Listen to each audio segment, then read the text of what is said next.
If you want tax-free money later, you need to hear this now. In the next few minutes, I'll give you a clean Roth IRA plan you can set up this week. You'll learn who qualifies, how much you can put in, how to pick one simple index fund, and the easy mistakes that quietly cost people thousands. So first, what is a Roth IRA in plain English? It's a personal retirement account you open yourself. You put in money after taxes today. Your investment grows without tax, and qualified withdrawals in the future are tax-free. Think of it as planting a tree that the taxman can't touch when it's grown. Do you qualify? Two check matter: how much you earn and how much you can contribute. For 2025, the total IRA limit is $7,000 if you're under 50, or $8,000 if you're 50 or older. According to the IRS, that's across all your IRA target together, not per account. On income, the IRS uses something called MAGI, which is your adjusted gross income plus a few add-backs. Here's the line that matters. If you file single and your MAGI is under 150,000, you can make the full Roth contribution between 150 and 165,000. Your limit phases down. At 165 or above, you can't contribute directly. If you're married, filing jointly, the full contribution is allowed under 236,000. It phases down until 246,000, and above that, you're not eligible to contribute directly. That's the rule for direct contribution. There are legal workarounds for higher incomes, like a backdoor Roth, but that's outside today's beginner scope. Timing matters too. You can contribute for a tax year until the federal filing deadline in mid-April of the following year. If you open and fund before that deadline, it still counts for the prior tax year. That's helpful if you're catching up. So now, how to actually start without getting lost.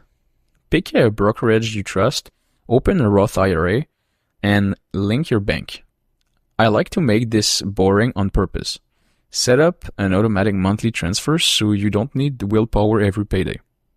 If your job offers a 401k match, grab the match first, then fund your Roth. Free money beats everything. Next question. What do you invest in inside the Roth?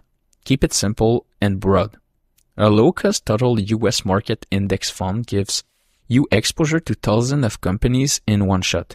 An S&P 500 index fund focuses on the 500 largest companies, also fine for many people.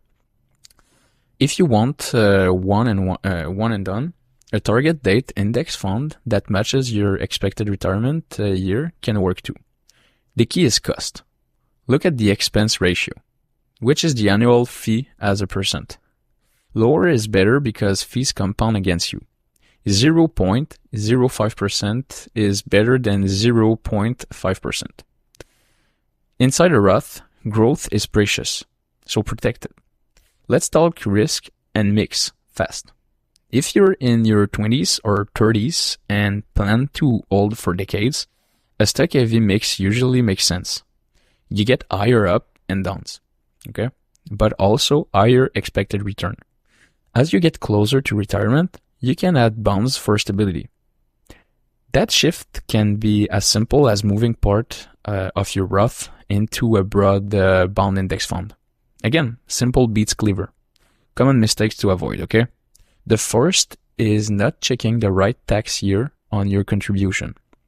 When you fund between January and the April deadline, tell the broker which year you want. If you pick the wrong one, you may hit the limit for the current year by accident.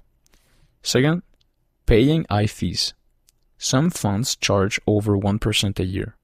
That sounds small, but over 30 years, it can eat tens of thousands compared to a cheap index fund. Third, trading too much. A Roth is not a casino. Every time you chase headlines, you risk missing the real return that comes from staying invest. Fourth, skipping your emergency fund and then raiding the Roth. In a true emergency, yes, you can take out your own contribution anytime without tax or penalty. Earnings are different. To be fully tax-free, you want to be at least 59.5 and pass the 5-year clock that starts January 1st of your first Roth contribution. That's called the 5-year rule. Use the Roth for retirement first, not as your regular saving account. Fifth, over-contributing and ignoring it. If you put in too much, you can usually fix it by removing the excess before the tax filing deadline. Waiting can trigger a penalty each year on the extra amount. If that's you, call your brokerage and ask for a return of excess contributions. How do you pick a dollar amount to start? Start with a number you can keep every month without stress. $50 works. Okay, so does 200. The habit beats the size early on. Every year, bump it up a bit. If you get a raise or finish paying a loan, you redirect some of that into your Roth. Automate the increase if your broker allows it. So what about splitting across more than one fund? Only do it if you know why. A simple plan many people use is one stock index fund and one bond index fund. Rebalance once a year by directing new money to the one that's fallen behind your target mix. No need to overthink it. One more guardrail. Don't forget taxes in the rest of your plan. Your Roth pairs well with pre-tax accounts like traditional 401k. That mix gives you flexibility later when you choose which bucket to pull from. It also helps manage tax brackets in retirement. That's a bigger subject, but the simple idea is balance. Here's your tiny next step. Choose a brokerage, open the Roth IRA, and commit to the first transfer by this Friday. Pick one low-cost index fund. Set a calendar reminder to raise your monthly amount in 3 months. Small, boring steps to tax-free win later. Quick disclaimer, I'm not your advisor, so this is general education to help you make payments life. Your situation is complex.